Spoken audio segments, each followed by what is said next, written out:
Hi everyone, my name is Shayla. I want to tell you about my school. In general, it's the most ordinary and public.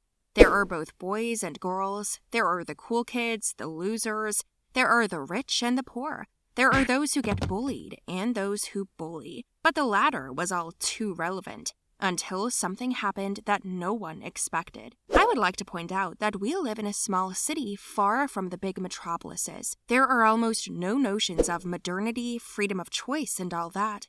It's not even a farm, but something more outdated. Our little town is like a parallel world in a developing country in Asia. Why am I telling you this? So you can understand the problem. We are not accepted here to reveal our problems, to express our thoughts openly, our style of dress, and even less so to look at Western culture. Our parents, teachers, and grandparents believe sacredly that everything that is going on today, including social media, is really evil. My grandma clutches her heart when she hears TikTok. She thinks the internet is for the stupid and lazy ones. What did I do to avoid being lectured? I just kept quiet and didn't say anything, just like all the other kids from school. Our class teacher believed that instead of all kinds of crap, meaning the internet, it was better to pick up a good book. She was talking about the ones that teach survival through psychological abuse and stuff like that. Anyway, there were about 30 people in my class at the time. Half of them were boys. The most ardent was Ward. He almost ruled the whole school. They were afraid of him because he was strong and dumb, so much so that he never calculated his strength when he hit. Every day was like torture for my classmates because Ward beat everyone. He had 2 helper friends who held whoever their leader chose. Sometimes he beat them too, and no one dared challenge him. And what did the teachers and the principal say? The same as the victim's parents. It's okay. It's good for boys to fight. It's the only way to become a real man, they thought. One day, Ward once again got through to Bob. He was a puny kid, a head shorter than Ward, the quietest in the class. Quiet, with glasses and a stack of books. His parents worked as teachers at another school. Ward loved to make fun of him more than anyone else. But that day, as I watched the boogeyman approach Bob, anger crept over me.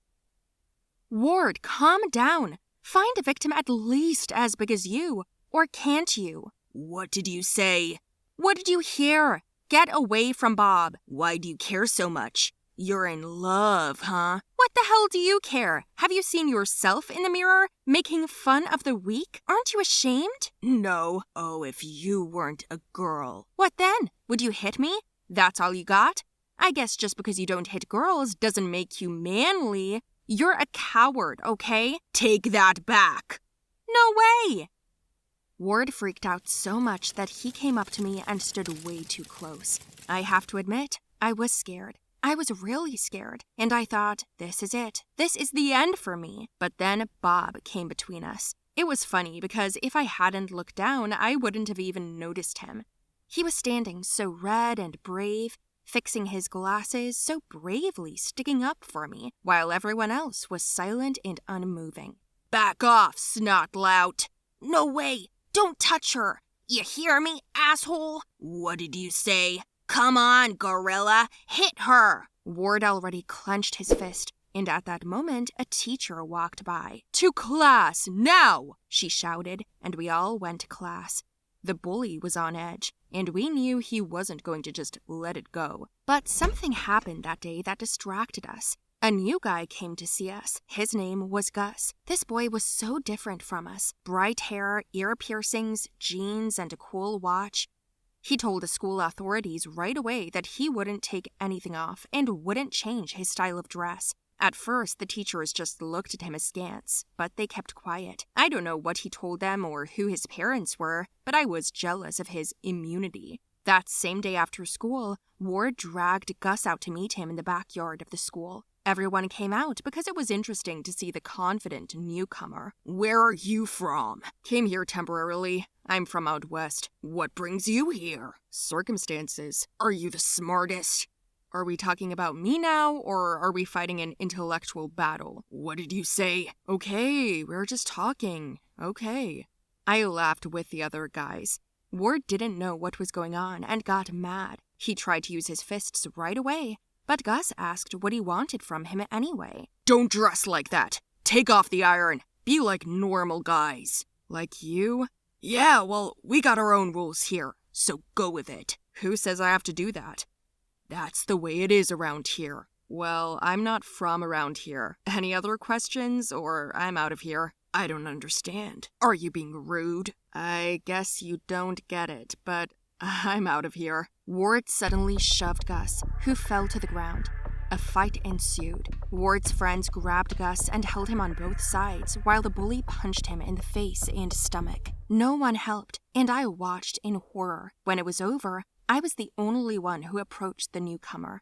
That's how we started talking. Gus wasn't angry. He said he was ready for such a welcoming reception because he knew where he was going. We became friends and talked more. Then one day, he asked me why all the girls only wore pants. I told him that the school prohibited wearing skirts. And do you not think that that's nonsense? I think so, but what can you do? Rules are rules. Apparently, rules only work for those who agree with them. No, they don't. Look at me. I've been here a week and a half, and I still haven't taken off my piercings or my ripped jeans. I like skirts. I even have one, but I wear it outside of school. Wear it tomorrow. What? No. Why? I don't want to get expelled. I wasn't expelled.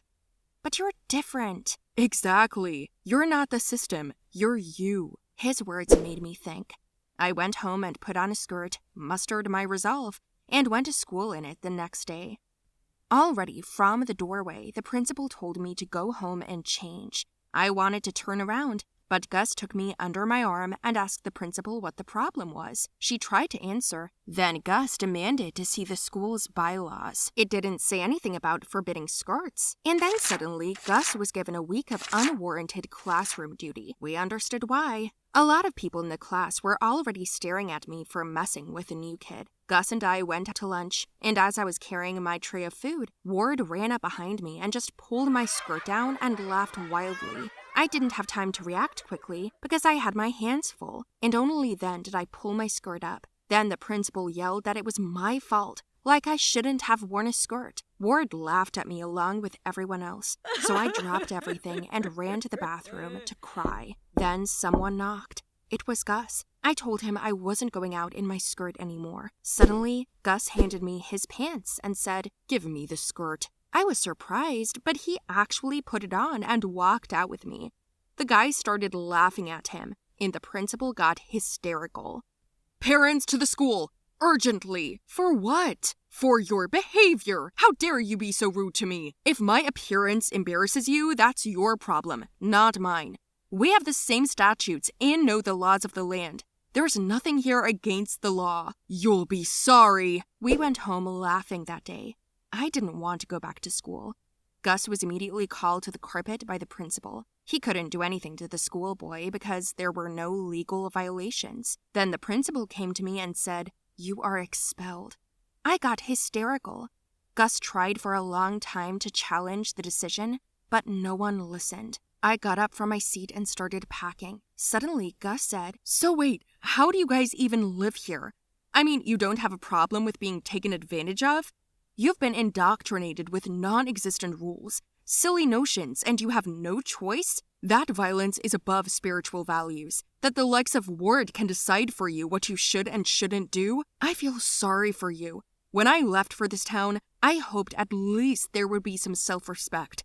I was wrong." Gus took off his pants and put my skirt back on in front of everyone, then gathered his things, took my hand, and we left the school. This was a pleasant surprise for me. I cried, and Gus soothed me. But the principal couldn't get enough of my exclusion, and she came to my house, gave me a high why, and accused me of being perverted, for which I got punishment from my family at home. I told Gus about it, and the next day he came home for me and was like, "Let's go."